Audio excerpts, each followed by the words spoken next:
All right, first and foremost, let's make sure this stream is actually live. But hi, I am Mac Paladin, and this is Moonhawk Studios Presents. Yeah, we're Uh, live. I see it. Woo! All right. All right, first of all, make sure everybody's in the chat room and saying hello, so that way if there's any guests trickling in, then we have an opportunity to respond to them since virtually everybody here is a moderator. Yep, But as I'm I over on the stream. All right. But as I said, I am Mac Paladin, and this is Moonhawk Studios Presents, and we have a nominally great show for you tonight. I am not feeling great, but we're going to get the introductions out of the way and then see if I can pick up some steam here. Of course, with me in the studio, as always, is my good friend Adam. Hello.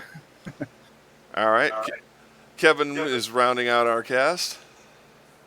How doing, folks? Patty Fan's in the hizzy. Oh God, where am I? The Galax is here. It's my birthday today. And the ever Happy musically birthday. inclined Varias. And hi, everyone. It is, of course, me, yes. All right. So before we get started, of course, as I said, I'm not feeling great. So we've been on inspections around the apartment complex again, and since I didn't know exactly how extensive they were, we were doing everything. Like we were sweeping cats away. We were in the backyard, and I was reorganizing the outdoor closet so I could hide the washer and dryer that sits on our patio, and cleaning up and just doing stuff, and my entire weekend schedule was disrupted. So if I And we didn't stream it all over the weekend either. I did a couple of just chatty streams, but we didn't do any of our regular game streams or anything. yeah, and then of course my good friend Shadows missed. She fell down a flight of stairs and possibly broke something, and may or may not be back with me with City of Heroes for a little while. So Oof. yeah, so that was kind of a big blow to the channel because we were really starting to get some momentum there. But hopefully we'll be able to pick it up next week. But other than that, and I think I will have more better news at the end of the segment here. But Adam, why don't you tell us how you're doing this week? I'm doing fairly well, like all things considered. Like,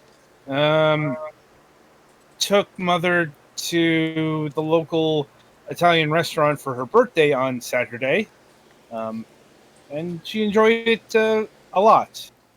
Like, and outside of that, been working on my show, building up things for June, and and tonight we explored Toontown.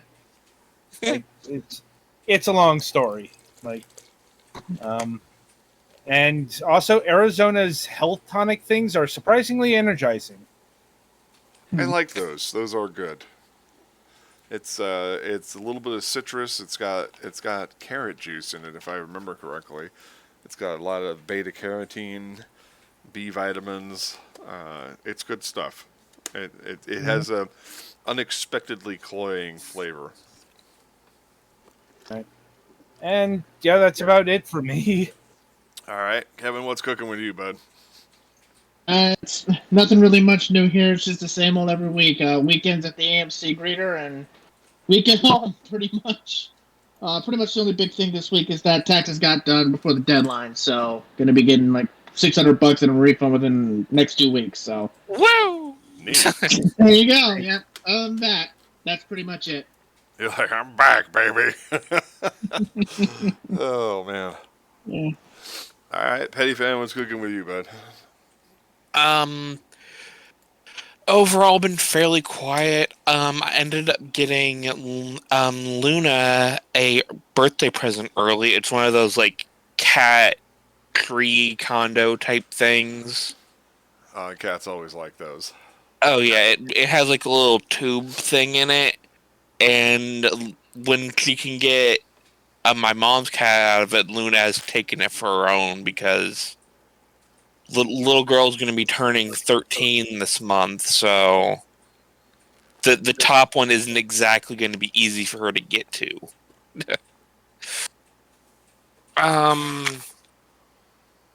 And yeah, overall, not a whole lot's been going on. So I guess next victim. All right, Golix. Well, as said, it's my birthday. Nothing really super special today. Uh, got some cool new video game stuff coming along between. I finally got some time to play Kirby and the Forgotten Land, and they announced the probably last DLC for Super Robot Wars 30, so that's good. My sister's coming up to visit this weekend. So her birthday is actually tomorrow, so we'll do some birthday stuff then, I guess. All right. Other than that, not a whole lot going on here. All right. Varias. Alright, so I don't really have a whole lot going on. I mean, so I get my my chicken doctor's appointment next week, where I get to see if we can figure out what's wrong with my shoulder. Fun.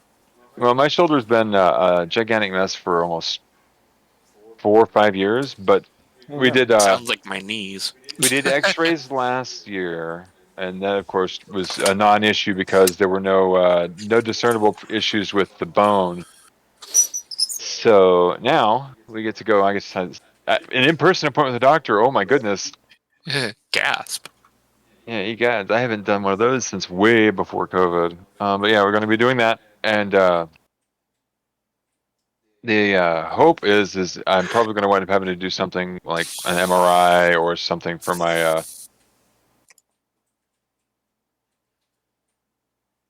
So Yeah. that will be tons of fun. If she seems distracted, it's because she's once again playing I'm Overwatch. also playing Overwatch while we're streaming, yes. But I'm also trying to think of how to word things without being overly. Overly watched. No, there's like details of my life that don't necessarily need to be shared with everybody, but I'm trying to think of how to phrase the I thing. think we might be oversharing, as Craig Ferguson used to say. No, what Yeah, you were saying? something like that. And I'm pretty much done now. I mean, that's the main thing that's going on now is I get to go and do that on next Wednesday and find out what's going on. You guys really need to Okay, work that's on. well. You guys really need to work on your art of filler. All right. As I said, I do have some more interesting stuff. I find our return streams on Monday with Paladins. I have finally come out as a controller player on Overwatch and on Paladins. And I've been playing DPS, flank, and support. I finally got the gaming rig and the streaming rig hooked up and usable. We had some interesting guffaws on Monday where I was trying to figure out why the stream was so choppy, and as of yet, I guess my connection, the way I have it currently hooked up, does not allow me to run at 60 frames per second, but it still ran adequately at 30 frames per second. So we were able to get around that bottleneck and make it look kind of smooth. I need to up the bit rate though, so that it's not as pixelated. Because this one here, this particular machine is hardwired in at on the gigabit connection with Cat7 cable, and so it's at like at least 6,000 bit rate with 1080p and 60 frames per second. Yep. For a static image audio only podcast with, I mean, we do have the little active icons for Discord and all that stuff on the stream, but other than that, there's not a whole hell of a lot here. So it's not encoding major amounts of video or anything like that, but it's our crispest stream. And so that's kind of embarrassing that I don't have all these machines set up correctly, but I'm working on that because they have Blackhawk cluster network wireless network boxes at. Or I thought they were Nighthawk. What did I say? You said Blackhawk. Blackhawk. I meant Nighthawk. Blackhawk down. Blackhawk down. Yeah, I meant Nighthawk. It's a Netgear product. It's a Netgear product line. that is it's the new generation past AC as far as networking equipment. So I'm planning on replacing our entire network in the house with these because they're only $99, and that's actually a pretty damn good price for next gen technology like that. So Yeah. considering the fact that I found most of these routers in a dumpster outside of Bookman's, I think I did pretty good. Yeah, we're operating with an interesting collection of everything right now. I've got power line adapters that are running hardwired to the bedrooms because we're in an apartment complex and you can't punch holes in the walls.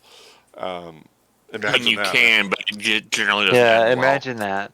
Yeah, it's generally frowned upon. When they come for inspections, we take down everything we have hanging from the ceiling and all that stuff. So it's kind of funny. But yeah, I'm going to replace it all with Nighthawk gear because they've got a pretty good deal on it, and so hopefully that'll improve the stream quality for our FPS shenanigans, which is Saturday, Monday, and Tuesday across 2 different channels. Because I am returning to Facebook Games with the Saturday Overwatch stream since our 4-hour stream for some reason has been tanking my numbers lately.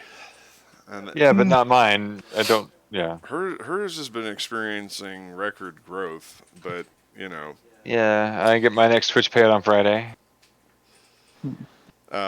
But for some reason we do really well throughout the week, and then all of a sudden on Saturday we fall down. So back to Facebook you go. But that's okay. I don't mind. It's all good. Yeah. What else we got going on? We did a little more work on the film.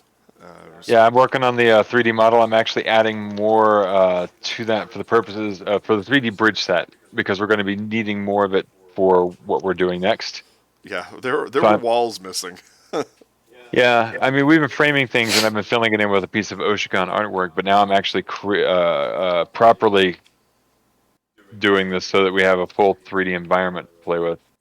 That's awesome. Yeah, I invested in a few different products. The most important for this particular film being Cubism Live 2D.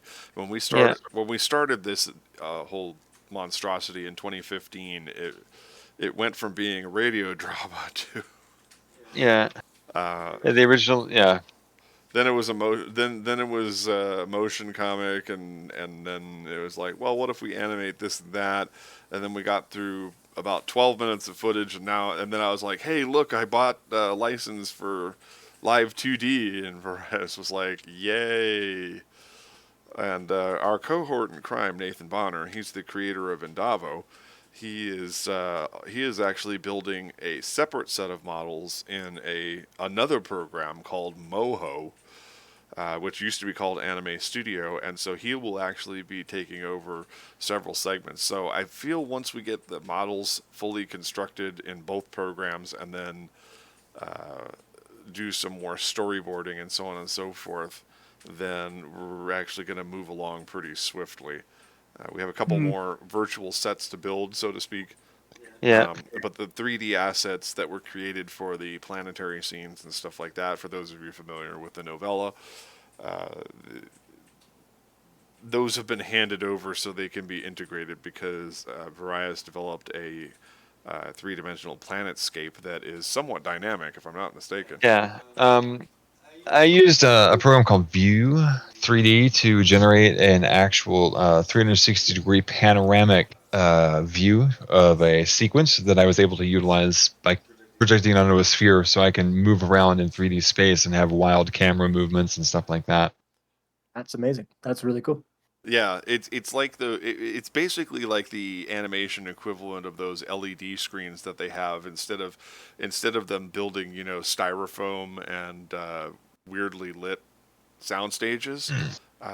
What was that we just did that, the VR screens? Yeah, we just looked it up and I don't remember what the hell it was called either. Star Trek Discovery started using these virtual environments. And it's like there's a few different names for it, but their particular version of it was but it basically creates an immersive environment so that they're no longer standing on green painted walls and floors with tape markings and then somebody dangling sparkle ball on a Yeah. fishing line in front of them to react to.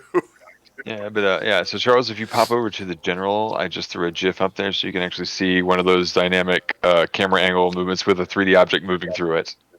Oh wow, that's awesome. That looks great. Yeah. Yep.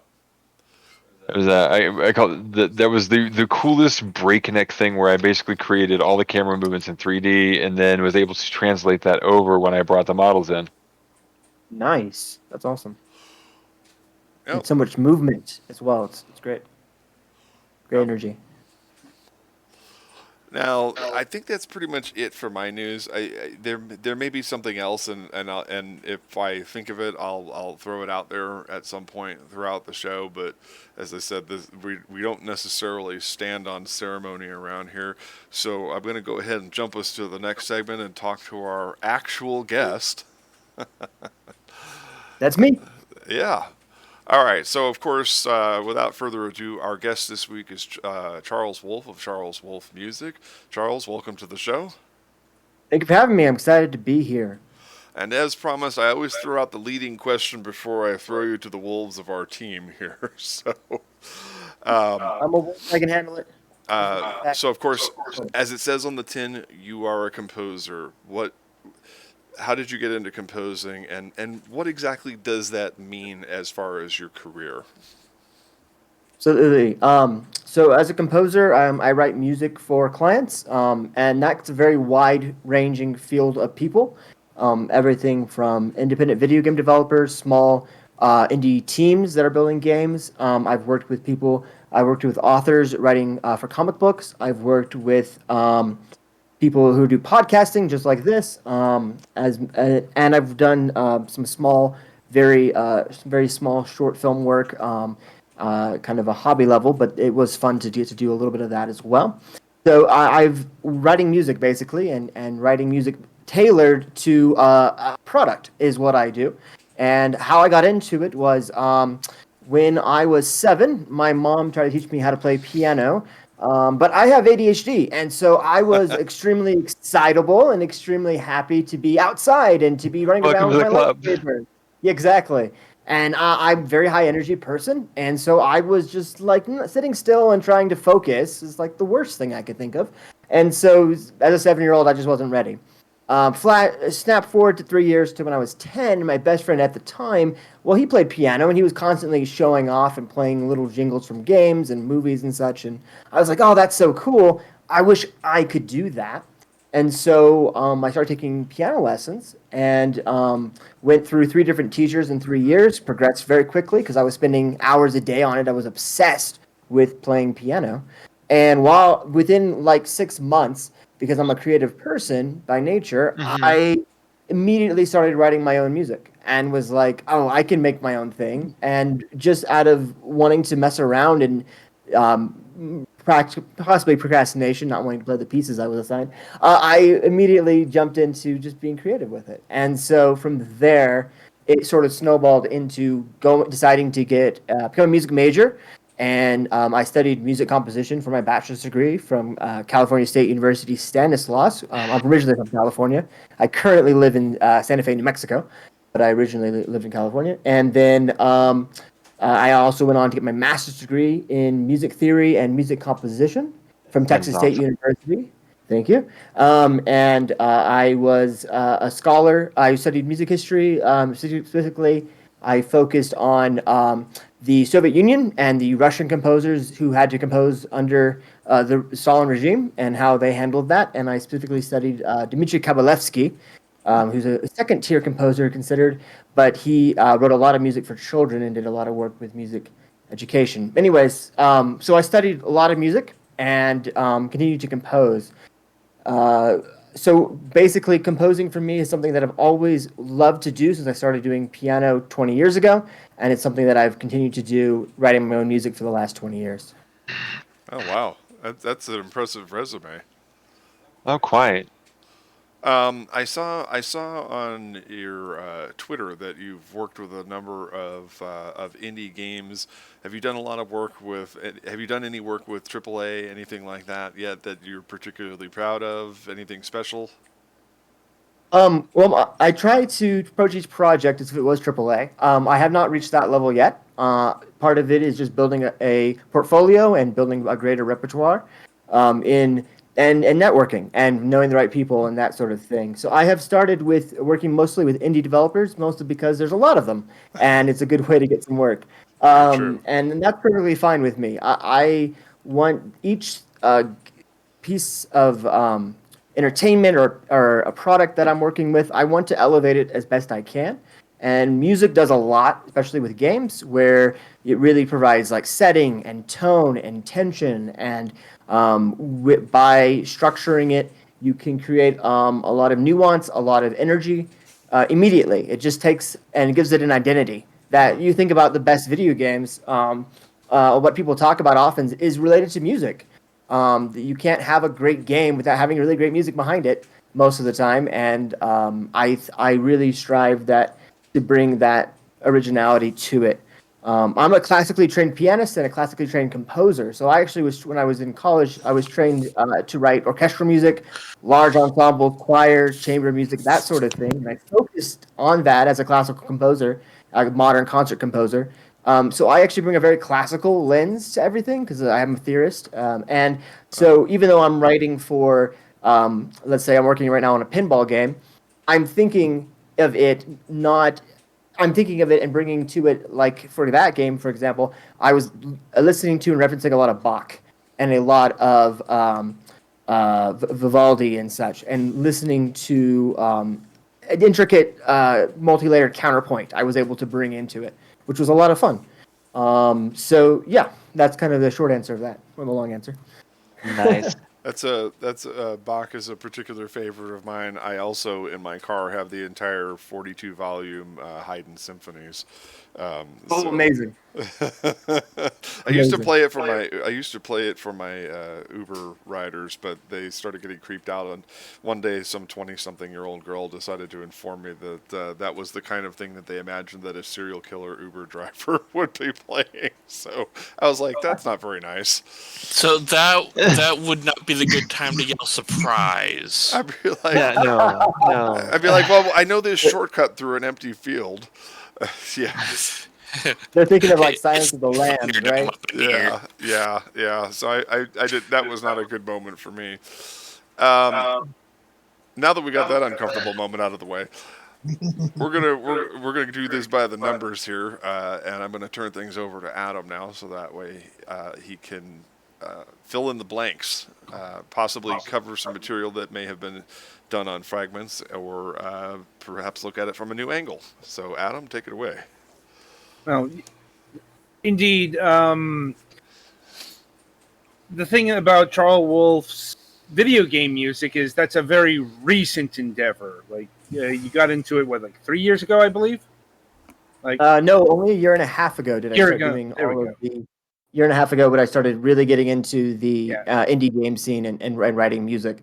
I've worked on a little over 23 projects at this point, over the past year and a half. So it's been going well, and I'm always excited to work with new people.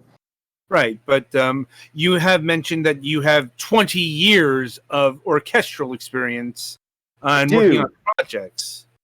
So I do. I've been working a lot on. I'm as a music teacher. The other thing I do. Most musicians will know this. You teach on the side, and you have a studio. And I had 3 studios for a while. I was a full-time music teacher, teaching people how to play piano and guitar. And a lot of times, I would write in the way that most composers of the past have done. I'd write music for my students and give them challenges based on what they needed to improve. And so I would do that quite frequently. We'd have recitals, and I would do arrangements of pieces for students as well. If they had a game they wanted to play music of, but it was too hard, I would simplify it for them and that sort of thing. And I also have been all the whole time I was in college, those 7 years, I was actively writing music for my building my portfolio out and working on various things. I participated in like a rock opera that was put together. It was a combination of bringing those 2 elements together, and that was really, really cool. So yeah, I have been working on projects either for myself and my own amusement or also for other people. But I would say professionally, I've been really going at it as a composer, a professional composer. I would say the last 2 years is where I've been doing the most of my work that I'll talk about today. And what was your first, quote unquote, professional project? Probably that rock opera that I worked on while I was in college. That would be the first thing I was paid for as a composer. Okay. And post college. Post college, well, I would say about a year and a half ago is the very first thing I got hired to do was for a podcast, and it's a podcast that's still in development, but it's for Zacrit Gaming. He's a YouTuber, does the gaming indie game specifically. He goes and reviews them and plays them and shows off the demos, and it's a super awesome thing for indie developers. And he's been developing an interview project podcast, not dissimilar to this, and he asked me to write background music for that podcast, and so I composed about 20 minutes, 25 minutes of music that's sort of light and piano and bass and classical and just sort of fills the space. So it's interesting enough that it keeps the listener engaged, but not so interesting that it's distracting. So it's the kind of background music, and that was one of the very first paid projects I got right out the gate. I also collaborated on the Island of Spirits with Amadox, amazing developer. That game is still in development because it's a solo developer, so it takes a while. And I actually just wrote 4 new tracks, for that project, and I'm going to be writing another set in a couple of weeks for the Island of Spirits, and that's continuing to develop really nicely. It's a fantasy RPG roguelike 2D platformer, really fun. Oh, cool. Yes. I suppose getting to the podcast music that I think is of particular interest to us is what are the unique challenges for writing, podcast or broadcast music as opposed to something that's more, linear. I'm not sure if that's the right word for it, or No, I think I understand what you're saying. I think the challenge is always every project is different, and the challenge always is sort of figuring out what is the energy, what's the vibe, what's the purpose of the music. If you're writing like a podcast theme, like I did with a recent podcast, Cutting Corners podcast, I wrote the main theme for that podcast, and for that, he gave me a brief, which was really nice. He was very clear about, I'm looking for these things.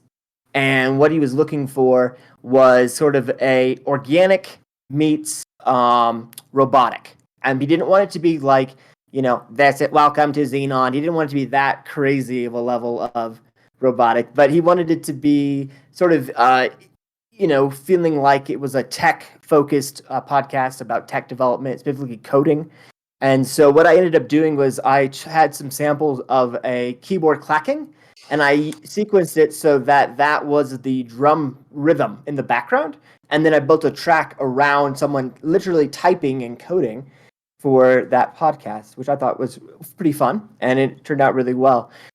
So for that, it has to be short, has to be snappy, kind of catchy, get in, get out. You don't have a lot of time, so I think that's also a challenge, is that you have to go and say musically what you want to say right out the gate. You don't have it got to be hooky. You don't have much time to just chill.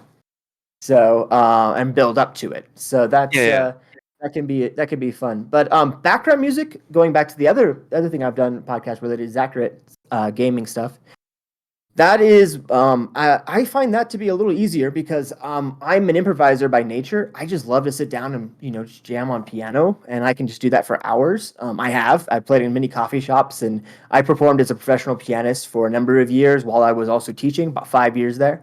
So that would be basically 2015 through up to 2020. I was doing a lot of that, and so you just filling the space, and that's a little bit easier to do for me. But yeah, making it catchy can be, it's hard to always right out the gate come up with something that is catchy. It's easy to write boring music. It's harder to write interesting music. So I have a couple of questions.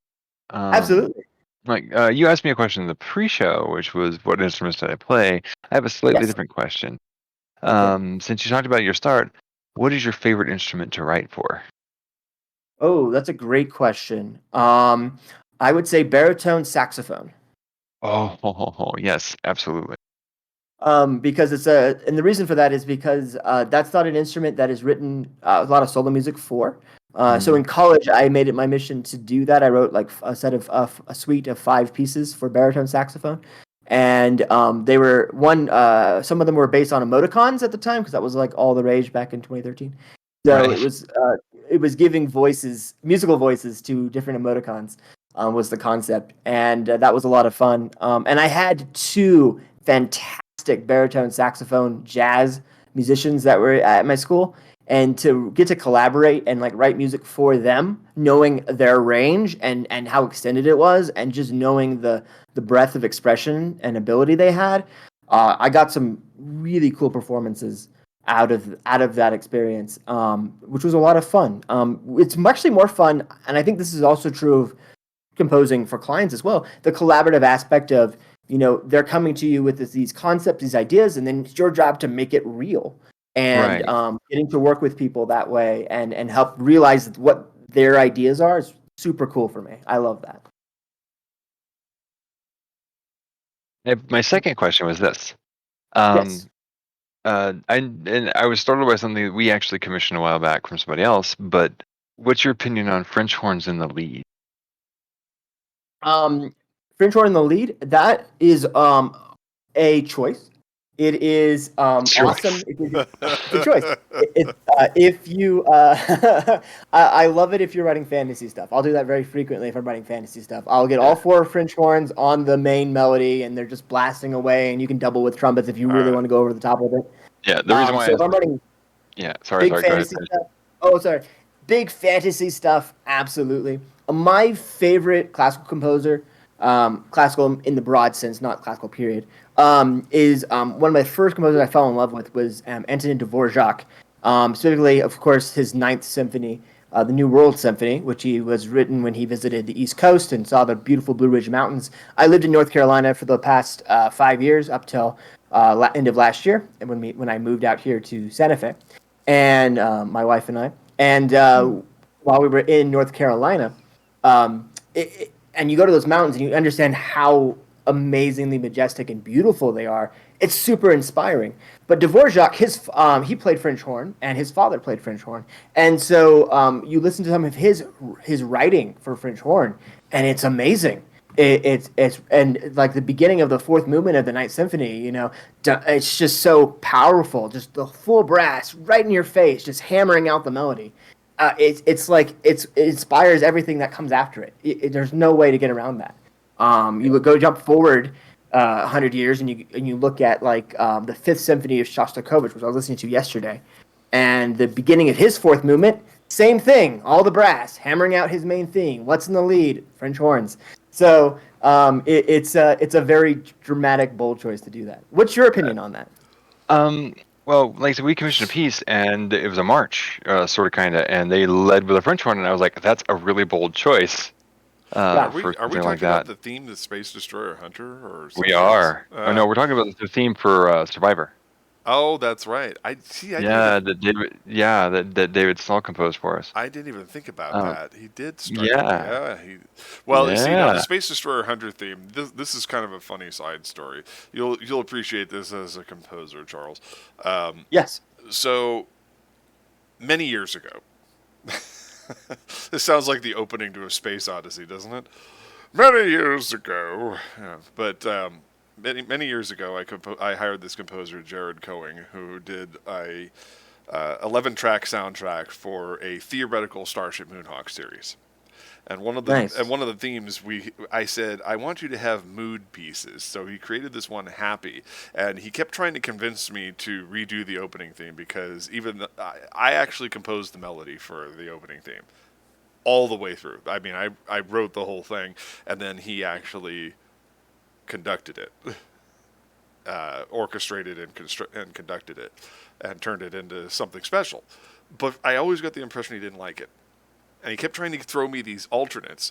So the Happy theme for the series ended up becoming the opening theme for Space Destroyer Hunter.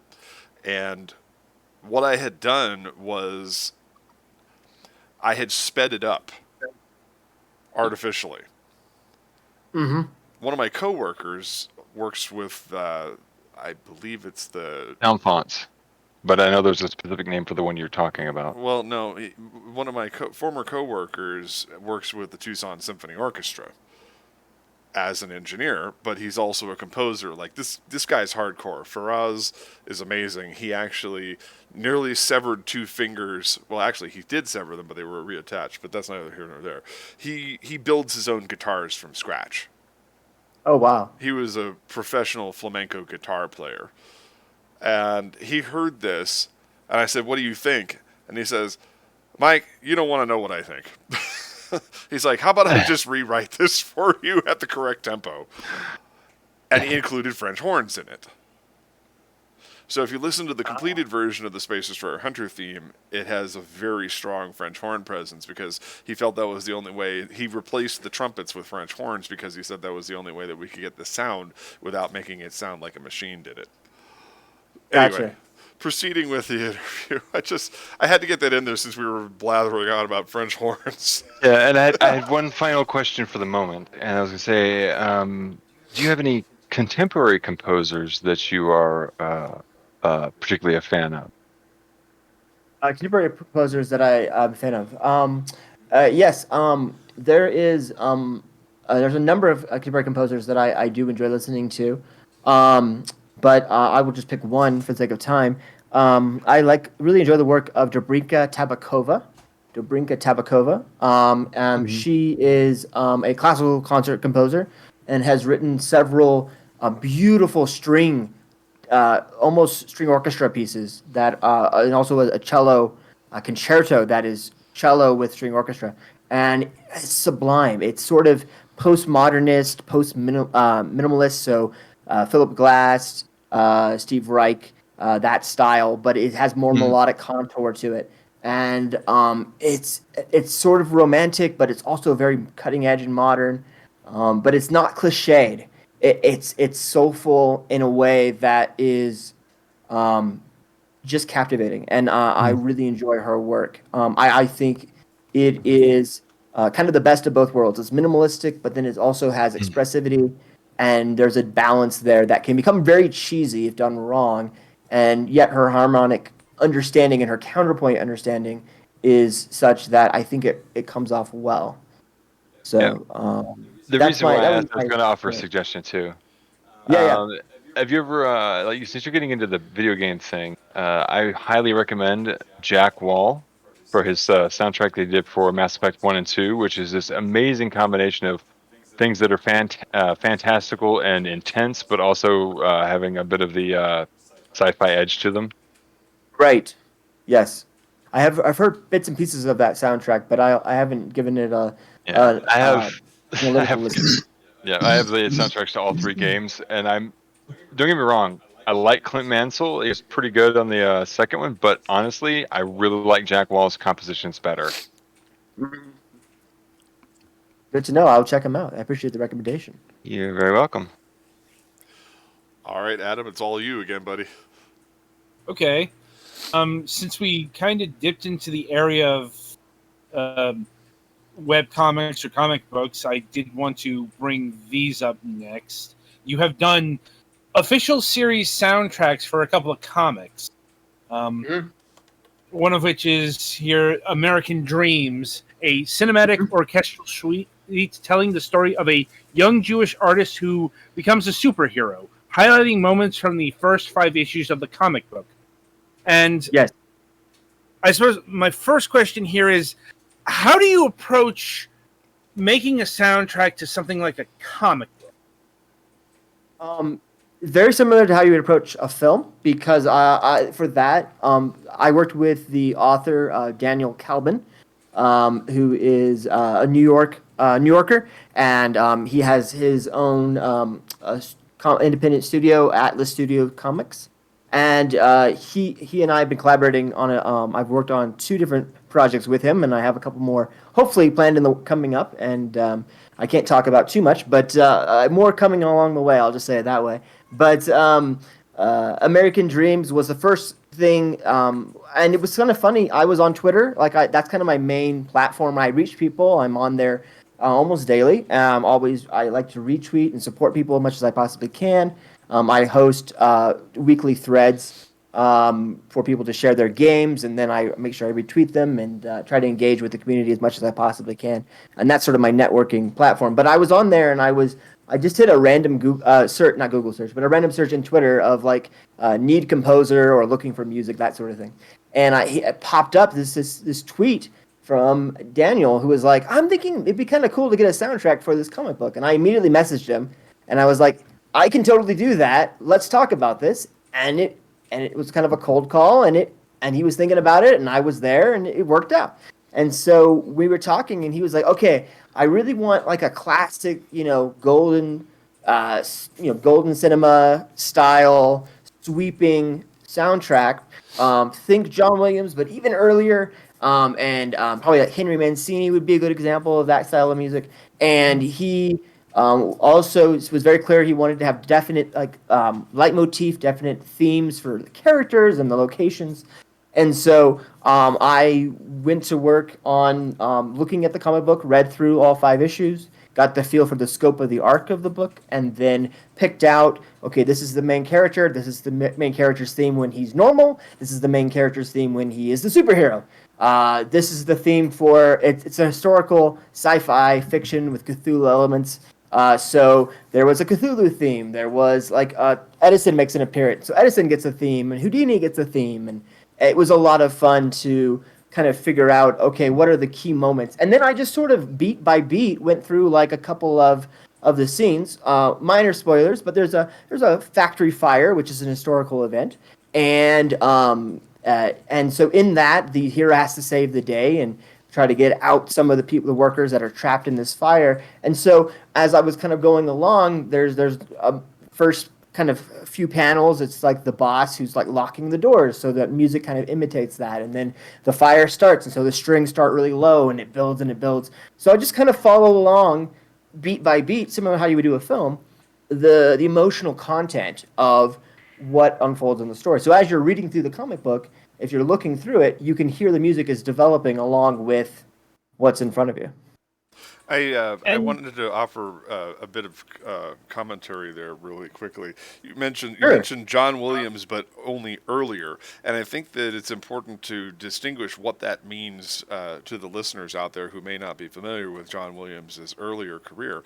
But he started out as a jazz musician before he was a big-time movie soundtrack producer, and if you listen to his soundtracks from like the Irwin Allen disaster films of the 70s, such as The Poseidon Adventure and The Towering Inferno and Earthquake, you hear this sort of jazzy influence in those songs, because in those soundtracks, because they're more contemporary pieces, but they're also like, they're the disaster films of the 70s, the iconic disaster films of the 70s. So they have that very 70s flair. So I just wanted to throw that out there so that way people understood what that meant. Because before Star Wars and his excessive use of brass and the glockenspiel, Yeah.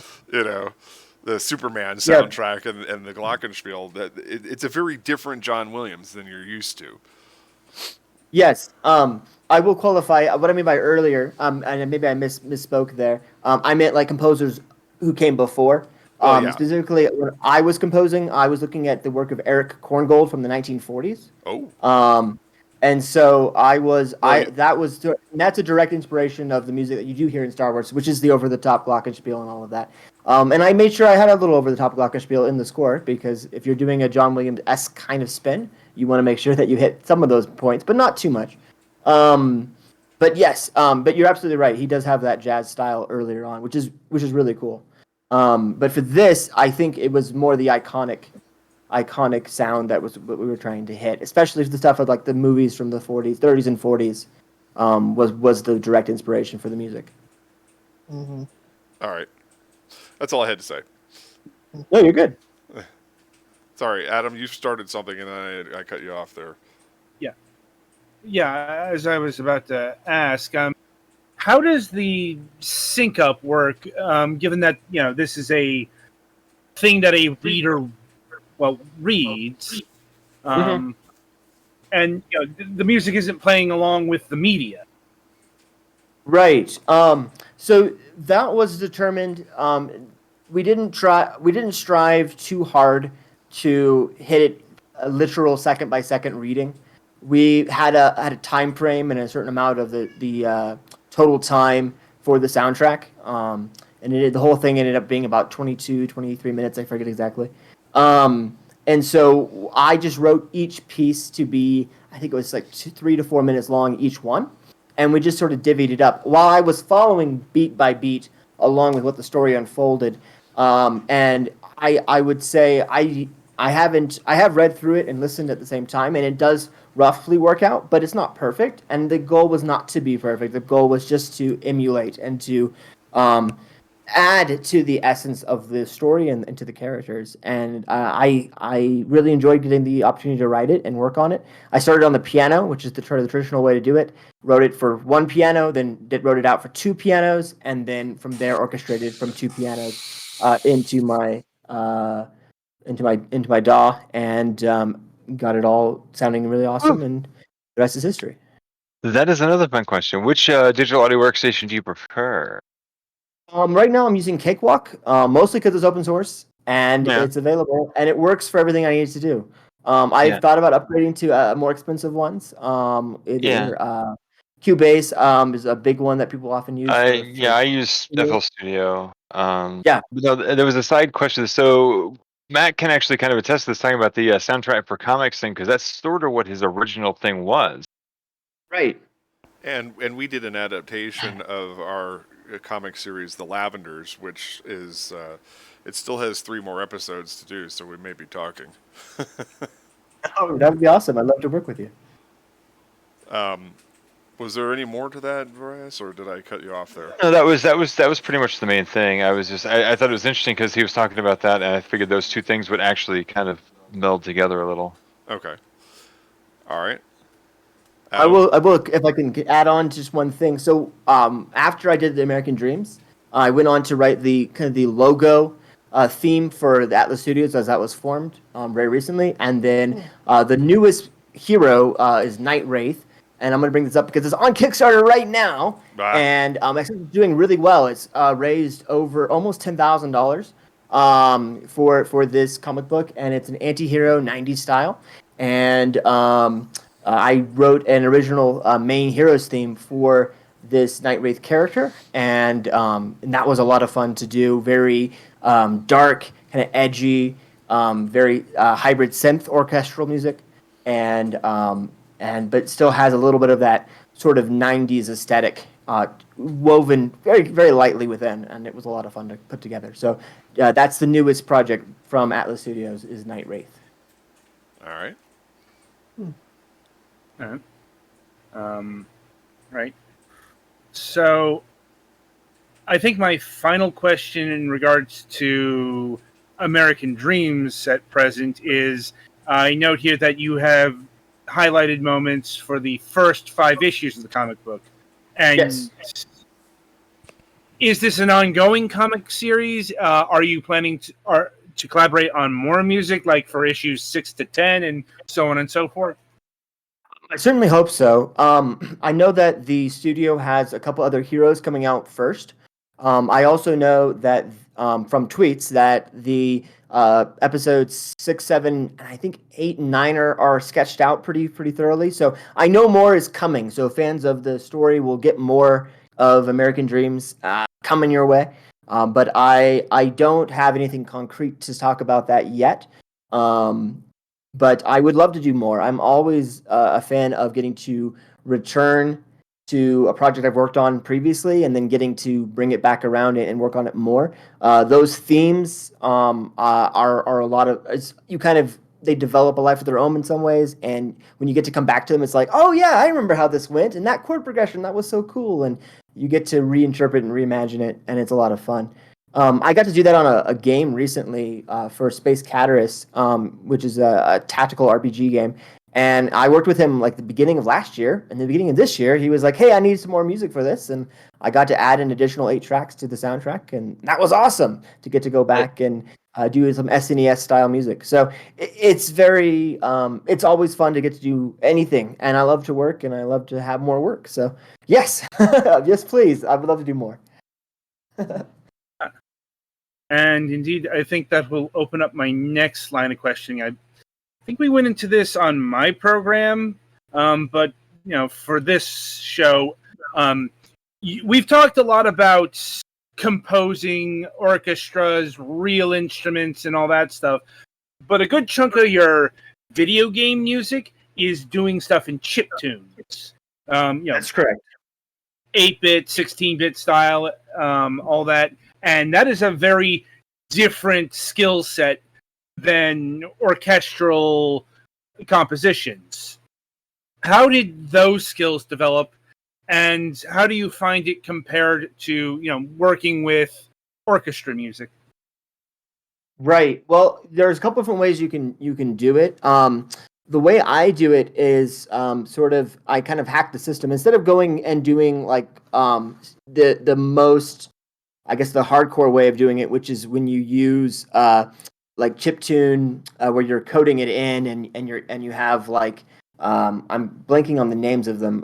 If you can help me out, Verizon, I would love it. But the you know what I'm talking about, where you have like you actually put in the code for the chiptune and you have like I forget what they're called, but that's one approach. I actually use a DAW. I use my cakewalk that I use, and then I have synths that are like very simplistic synths that would be equivalent to for chip music, and so then I can design my own sounds in those using those DAWs. Synthesizers, and I can export in 8-bit, and I can add compression, and I can add of course some crushing to make it to bit crush it a bit to give it that aesthetic and sound. So I'm doing a sort of a more modern approach to bit music because it's written now instead of being written then. But I am trying to grab the essence of that genre. I think that I don't think of it as being as different as one might think. But I'll come back to that. What were you gonna say? I was gonna say, like for me, one of the things that I use in FL Studios, I actually have a virtual orchestra sound set that I utilize, and I can have stuff that's legato, staccato, tremolo, Right. and I love it. It allows me to get away from some of that really bizarre digital sound that you can get sometimes when that's not what you want. Right. So yeah, especially for strings. It just depends on the project. Sometimes you want to lean into that robotic nature, and sometimes I want to be much more like 16-bit SNES. And I'll vary what synthesizer I use to generate those sounds. Yeah.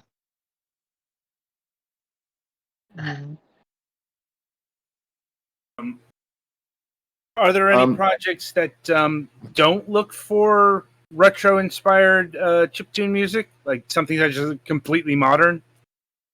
Well, like the Night Wraith theme that I wrote recently is a very like modern cinematic sound, kind of Zimmer-esque.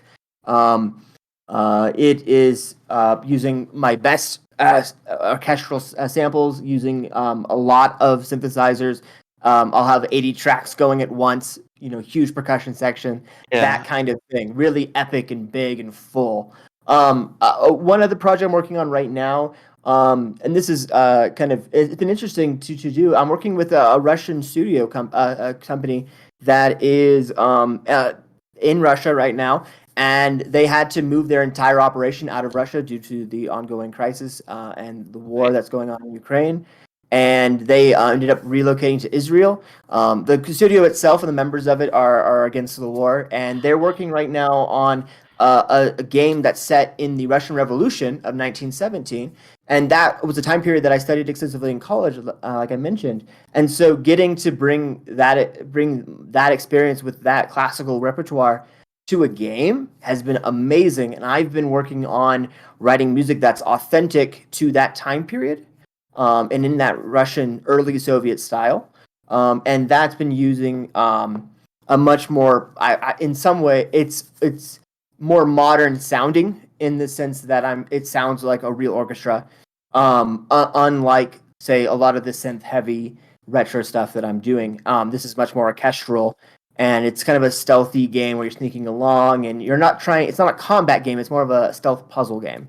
And so it's been a lot of like tense tracks to work on, and that's been really awesome. That's a little bit on hold right now because of a real world intervening with the indie world Right. here.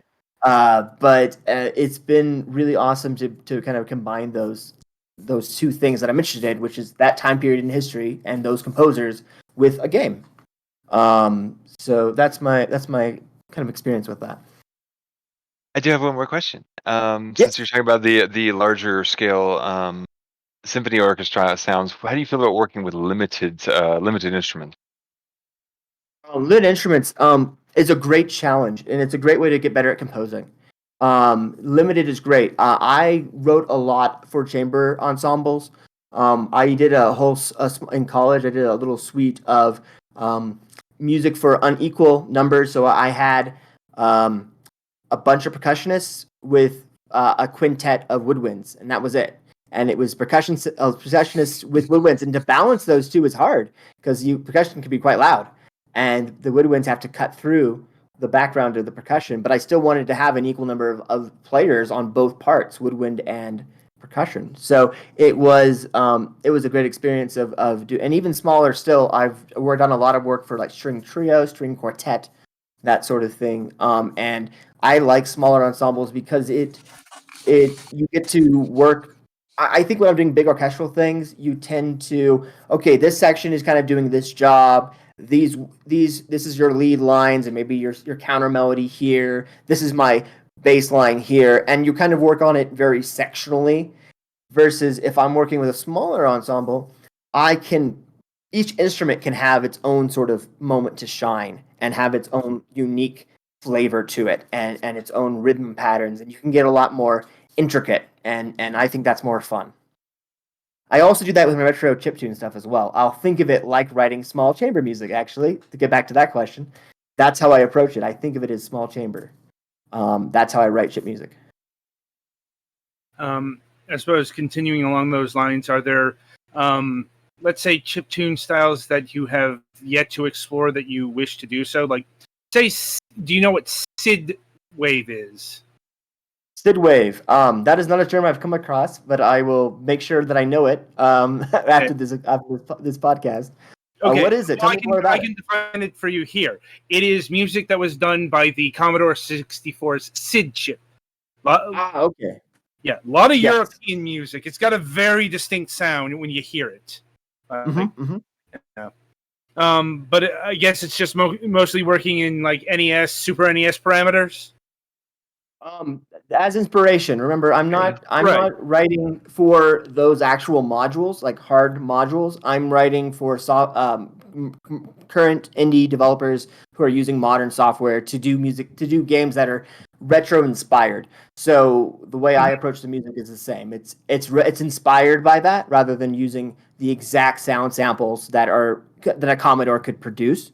If someone asked me to write music that was more like the Commodore style, what I would do, my approach would be to go find a number of iconic soundtracks that have that style, not for the music content, but just for the sound content.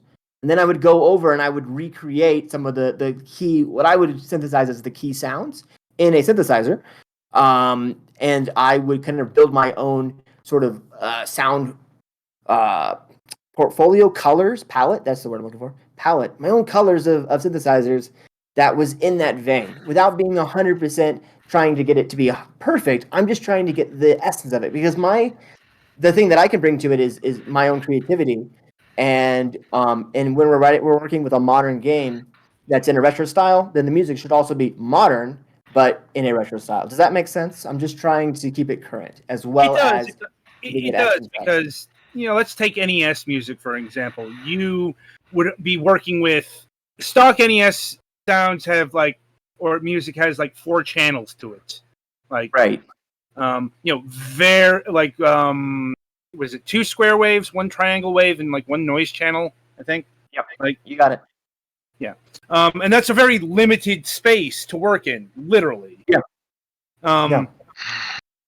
and you may not, some people do try to make music within that space even today, but it's a huge constraint that you don't have to engage with if you don't want to. So I understand both sides of that particular argument. Yeah, yeah.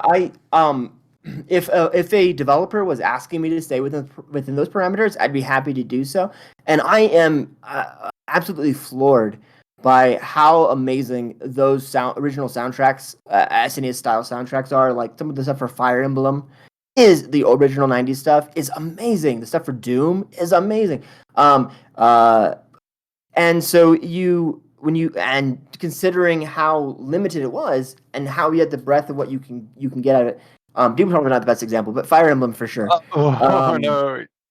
Oh no! You just in my Doom. Oh no! I meant for SNES specifically. Oh yeah. I at the top of my head, I couldn't think of what the name of the what that was written in, but the Fire Emblem I know is SNES style, and so you still can do a lot with a little bit, and having constraints is a way you can be more creative sometimes as well. So you're right, and if someone asked me to do that, I would. But if I have a really cool idea musically and it requires more than 4 channels, then usually I'll just follow that. My final question here is: any updates on any recent projects you wish to share with us at this moment in time? Any updates? Let's see. Trying to think about what was current last time we talked and what wasn't. I will just mention Paladin's Oath by so one second, get the name here. By Fire Biscuit Game.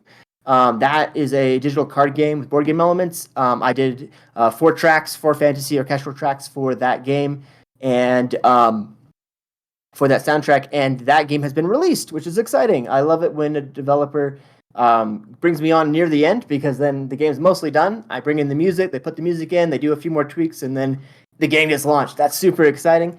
I've been part of projects much earlier on, so a number of the things that I've worked on are still in like demo phase or an alpha phase. They're still developing, and that's totally cool too. But I'm super excited that Paladin's Oath has been officially released on Steam and on itch, so you can check that out there. But I think that plus the Night Wraith, that's the most current thing to check out. That comic, it's on Kickstarter right now. You can look that up. And everything else is kind of ongoing. And right now I'm actively working on 4 projects. I'm working on the Drained pinball game that is with Nicholas Baldridge. I'm currently working on a game with Twin Entertainment. It is a brand new project for me, Draconis Volantis. I'm continuing to work on that Russian game, Legacy of the Cursed Nobility, with Bear Smile 2, I believe is the name of that studio. Let me just double check because I don't want to say the wrong name. And I apologize, but let me see. Yes, Bear Smile 2, I got that right. And then lastly, I've been working with Isaac James, which is Vegetable Bread, and working on a really cool tower defense game called They Come From the Woods. And that's my current projects. That's all ongoing. Nice. Okay. All right. So, does anyone else have any questions to unload? No, not I on think this I'm end. good. You covered most of the stuff I was thinking about piping it on. All right then. I think I'm good too. I had that set of questions, and I'm like, okay, these are fun questions from one musician to another. And of course, I kept my promise that I was going to mainly stick to color commentary this week. All right. Well, Charles, I really want to thank you for being with us this week and talking with us about that. That was a lot of really great stuff, and I'd like you to stick around for the post show after we stop recording, so that way I can talk to you briefly about our series. Absolutely, love to do it.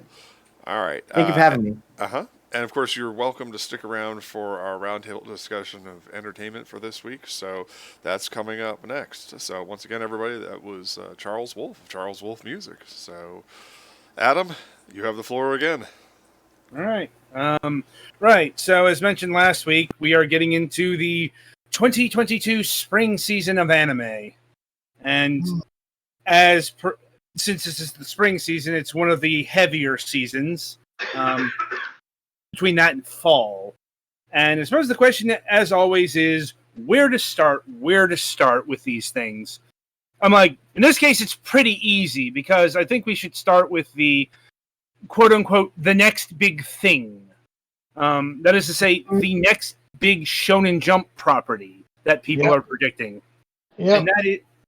And in case you haven't heard of it, it is Spy Family. I'm like, or Spy X Family as it's seen in text, but we call it Spy Family because the X is always silent. yeah, it's like Hunter x Hunter. It's Hunter cross Hunter, but you don't say that. Right. Found out the hard way. Mhm. You know, anyway, unless you're one of those guys. I'm like, right, feeling spiteful. Anyway, Spy Family is an interesting choice for this slot for a couple of reasons. Because it's probably, like, it's maybe not the first, but it's certainly one of the first Shonen Jump web hit. Spy Family originally debuted as a web series, if I'm remembering correctly. Like, was it Shonen Jump Plus? I believe so, yes. Yeah, I'm like, Shonen Jump has a lot of offshoots for other, like, I forget what their sign-in label is offhand, for example. But anyway, Spy Family got really big from a segment that, from a quarter that hasn't really been explored by Shonen Jump all that much until very recently. Now, I do believe that this thing has, quote unquote, graduated to like actual print manga. Like, because once again, it's already a fairly popular series, and it's doing that, that popular series, especially a Shonen Jump series, and it's being positioned for an anime, which has debuted. But before we get into that, another curiosity is this is being given like the My Hero Academia, Dr. Stone, Promised Neverland, that level of push when it's not an action series at its heart. It's a gag manga. And Promised Neverland is I mean, wow. That's all I can say about that. Yeah. I'm like, well, I'm waiting on the next apparently season. the manga of Promised Neverland is actually good. yeah, that's the thing with it. It's the manga is vastly superior, and they just cut out entire arcs. They to the end. I'm not talking about that particular thing. I'm talking about Spy Family is another unusual maneuver by Shonen Jump. I mean, honestly, I think at least there's a lot more of the action and spy stuff eventually, but we're at the point when we start off with basically introducing everybody and introducing this concept. Yeah, it's got, like I said, that's what it appears on the surface, but it's got a very actiony flair that's probably much more palatable to an international audience, because make no mistake, Shonen Jump has gag manga for decades and all that stuff, and some have been absolutely huge properties, but that's kind of the nature of humor. Shonen is a diverse genre. Yeah. Also, it tends to be very, for lack of a better term, Japanese. Yes. So Spy Family here is like an action comedy. I believe the word you were looking for was esoteric. Yes. Like, this is less esoteric for, Westerners who might not be into the genre. And thus, it's it's definitely like the main event in terms of original properties that are debuting this season. There are sequels, and of course, things like One Piece are still ongoing, though it had a problem with that Toei leak a few weeks back. That hack. Yeah, it wasn't a leak. It was actually it wasn't a leak. It wasn't. It was a leak. apparently ransomware. Yes. Yeah. Yes, it was a ransomware attack. And like all of Toei's anime productions got hit by it. Yeah, it got frozen. But apparently that's been sorted out, and all of their productions are coming back. I think this weekend. Yes, this weekend. One Piece, Dragon Quest, Legend of Die, the Precure Digimon. show. Digimon Ghost Game, yes. Yeah, Digimon. Yeah. So if you were missing those are going to be back on track. I mean, those don't really adhere to a seasonal system, though. Well, Digimon does, but Digimon does, and Precure does, and I think Yeah. maybe Dragon Quest does too, but One Piece, no. Yeah, Dragon Quest has definitely been weekly since it debuted. It's just everything is going to be a lot shorter than One Piece. Right. Well, obviously. I suppose the other big property that's debuting this season that is new is Shikimori, which is a romantic comedy with the ultimate heartthrob girlfriend. A naturally unlucky high school student Izumi's girlfriend is his classmate Shikimori. She has a beautiful smile and kind personality and always seems to be happy. She loves with Izumi. She's a pretty cute and loving girlfriend, but when Izumi's in trouble, she transforms into the super cool heartthrob girlfriend. Basically, the girl who could kick your ass. I'm like, I haven't personally seen this one. It's been getting mixed reviews. Though apparently, I bring this one up also because this production has been hit by the COVID bug. It's fairly hard. It does look like episode 2 is going to get out, but nothing beyond that. In terms of returning media, quite a bit this season. For Netflix, probably the biggest thing they're debuting this season is at least something that's entirely in their model. Tiger and Bunny Series 2 or Season 2 or however you want to frame that. Tiger Bunny 2. I think it's just 2 to 2. No series, no season, just 2. Yeah. Boy, that's a long time in coming, isn't it? Yeah. A decade? Yeah. Yes, 2011, yes. Yeah, well, keep in mind, there were 2 movies after. Yes. That being said, you don't need to be too familiar with those because, well, this is doing a new gimmick. Like, that is, it's everyone's teaming up with someone. Yeah. Like, singles, like Blue Rose, she's teaming up with Golden Kyle, who I believe was introduced in the second movie. Like, or like the Dragon Kid, she is being teamed up with a completely new hero introduced this season, Cat Magic, and we got a completely new superhero team comprising of He is Thomas and Mr. Black. I'm sorry, I cannot see that name without thinking of The Simpsons. Like, Dear God. Not their fault. I've seen the first 3 episodes. It's interesting to a point. Some of the dramatical tension is better than others. Like, let's just say. But other returning series, we got Kaguya-sama Season 3. Probably the best loved romantic comedy going right now. And I don't say that lightly because there's stiff competition from another returning series, and that is Komi-san, having its second core, not second season, technically. The difference is they're part of the same production cycle, but they may be split. We do that thing over here, but we don't call them cores because that is a specific length in time, 3 months. Anyway, so far it's been... It's more of what you would expect, and it keeps... Like I said, only 1 episode in, but it's doing a fairly exceptional adaptational job.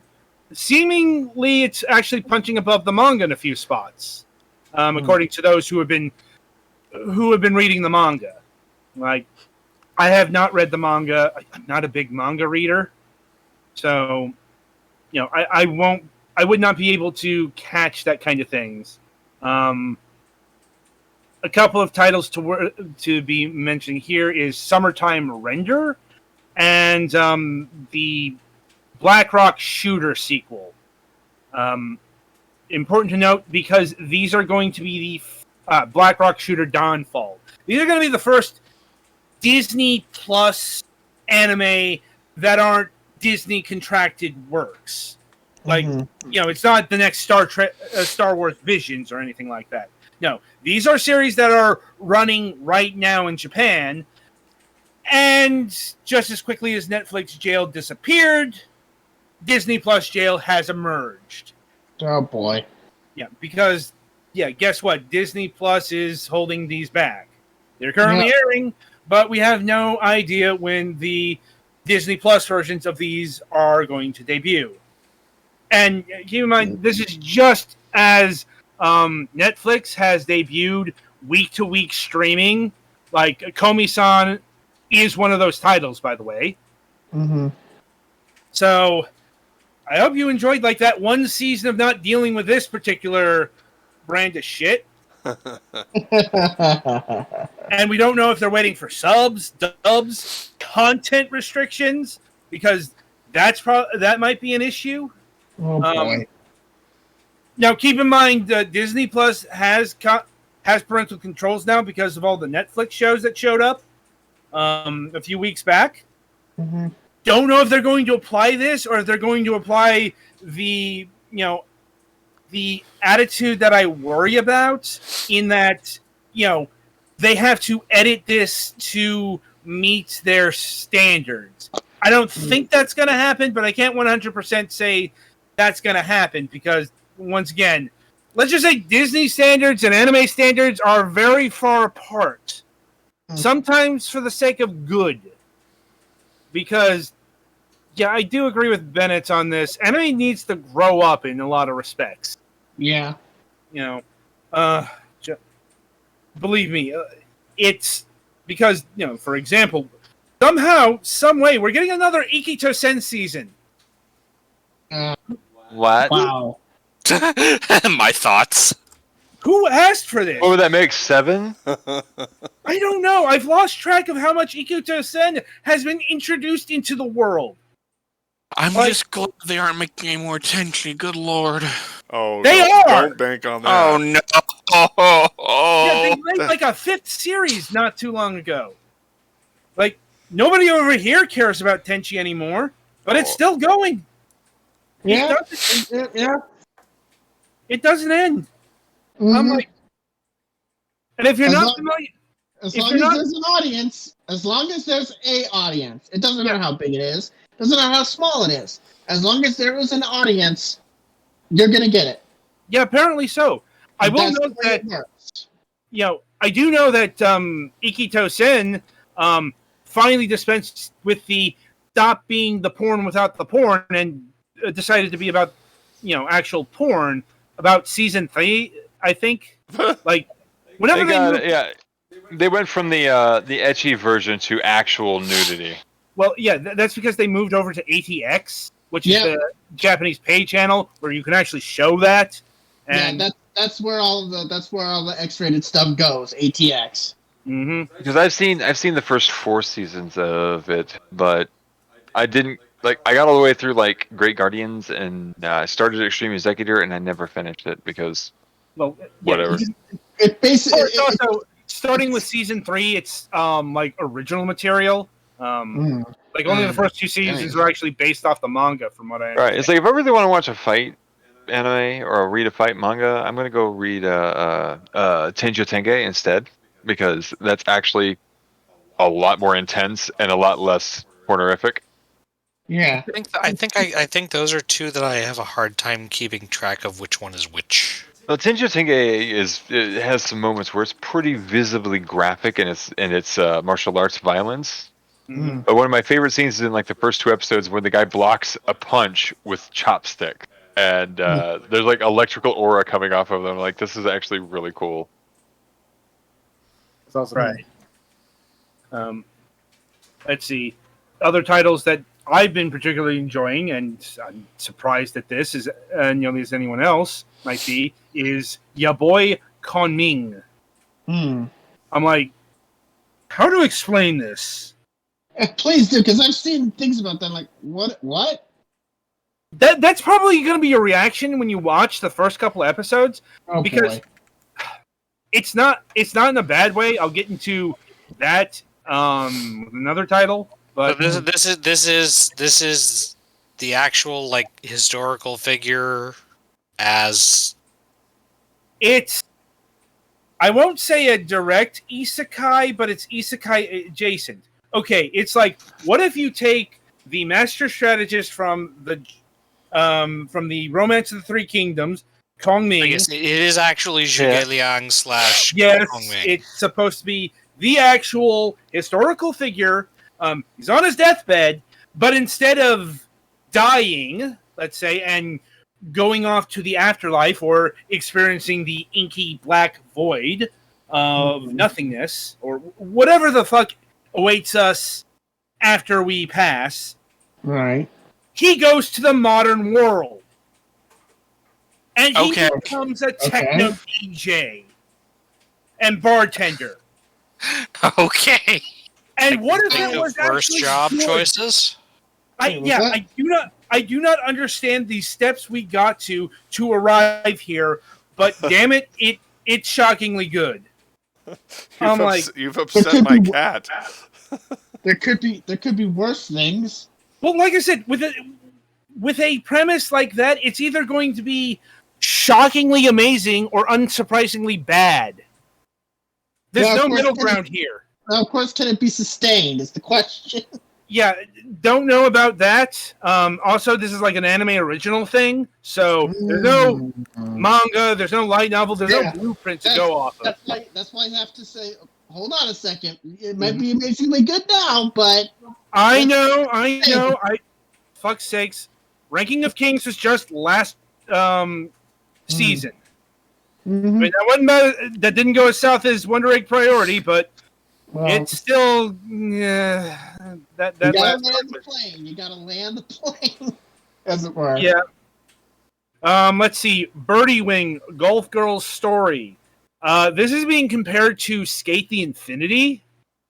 Like, I'm not sure the animation is up to that level, but it's, instead of being like, say, a cute girls doing cute things, but with sport, for example. Like, I believe there is one of those this season in Q.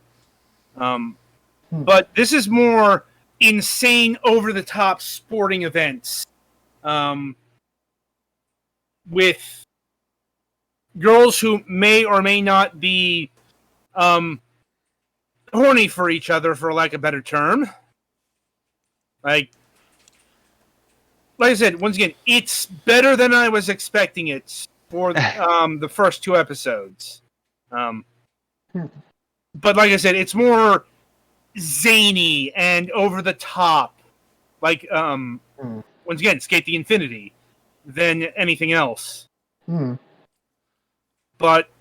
like I said, better than it had any right to be.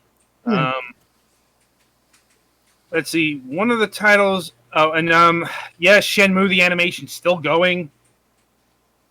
It is like Shenmue in that I am bored, so very bored. Savage. Like, am I wrong? No, but you just gotta laugh because I wish I could feel any sort of emotion over Shenmue, but I feel like Ryo, just a blank slate, eternal blank slate. Well, we know who wanted this, so Yeah. Let's see. We got My Life as an Executioner, which is, we've gotten into the really interesting isekai variants at this stage, because okay, what if we had a world that has been so infested with isekai travelers who have caused, massive amounts of damage because it's taking that wish fulfillment aspect of isekai and turning it on its head. Like, what happens to all of the people who have to deal with, the insane god boy? I'm like, but that's kind of the window dressing, actually, because it's actually a Yuri romance. I am not making this up. Like I said, anime is weird. Yeah, You know, very much so. and I know it's really weird, and yet I've seen so much of this. It's like I just don't bat an eye anymore.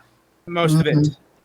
Oh yeah. Once in a while, you know, once in a while you get Ya Boy, where even I'm like, okay, this is out there, even for the medium. No, like I said, one of the titles to probably avoid it this season is Kunoichi. I'm trying to remember the title, like Kunoichi Girls. It's, hey, do you want to see 12-year-old ninjas get lectured about men from a straw man figure? I'm like, it's the worst part of Class S relationships. And Oh boy. and questionable art. It is a big part of anime. Let us not deny ourselves here. No. From the return pile, we've got Ascendancy of a Bookworm Season 3. Once again, probably the overall best isekai title I've seen to date. Like, it's like, instead of your typical isekai, what if we had a, it's complicated, but let's just say a not quite child protagonist. Like, it's okay, this girl died, but she now inhabits the body of a sickly child. I'm like, I would say it made sense in context, but they haven't actually explained how that happened. I'm like, thankfully, it's not creepy like a lot of this stuff gets. Like, in fact, if you're familiar with Spice and Wolf, it's a lot more like that. It's like, what if we bring the Renaissance to a medieval world, but isekai? And I'm not joking that, because this last episode, they're introducing the conceptualization of movable type. And a later stage of movable type at that, with the metal letters. That was a nice touch. Like, anyway, like I said, there's more titles to go through, but I think that's a good summation of the season so far. Yeah. With the big names, yeah. Or at least the notable ones. Anyway, so, and I think that'll about do it for the entertainment file for this week. Yeah. All right. All right. Well, that brings our latest episode roughly to a close. Things of note going on. Next week we are going to have a very special set of guests: John Broden and Michael Bednar of Farragut Films. They are the creators of Starship Farragut, one of my all-time favorite Star Trek fan series, and they are, pardon the pun, moving forward with Farragut Forward, which is their Star Trek II The Wrath of Khan era continuation of that series. And I'm sure we'll be able to get the latest scoop on that and how they're, shall we say, getting around the CBS restrictions on Star Trek fan films, especially since they are A, a long-running one, and B, have several professional actors that actually work on the series. So I'm looking forward to hearing all about that next week. That will be at a special time, though, 4:30 p.m. Pacific, because some people have jobs and they have to work early in the morning, so they can't stay up late and play with us. So that will be at 4:30 Pacific next week, so that way we can make sure to give them the full-length show without disrupting Fragments of Silicon. And then, of course, the following week we'll be back at our regular time on April 27th with Kurt Sasso, a.k.a. Vertigo X of TGT. TGT Media. So it's been a while since we've had him on the show, and I'm looking forward to that. Tomorrow, of course, I will be playing more Final Fantasy IV, the After Years, and the PSP version works very differently than most of the guides that I've found because it plays like an actual Final Fantasy game and not like the chapter phone game that the original version was purported to be. So it's finding logical stopping points, never having played the game before, is quite the challenge. And again, special thanks to our guest this week, Charles Wolf. Thanks again for being on the program, being a cool sport, and hanging out with us. And I think that's Absolutely. it. Thanks for having me. I appreciate you all for talking to me tonight about music. And I'll just say if you want to learn more about me, you can check out my website, charleswolfmusic.com. Thank you so much. There you Thank go. you. All All right. right. That brings this episode of Moonhawk Studios Presents to a close. Of course, I am your host, and on behalf of the crew here at MSP, I thank you for watching and stay safe out there, kids.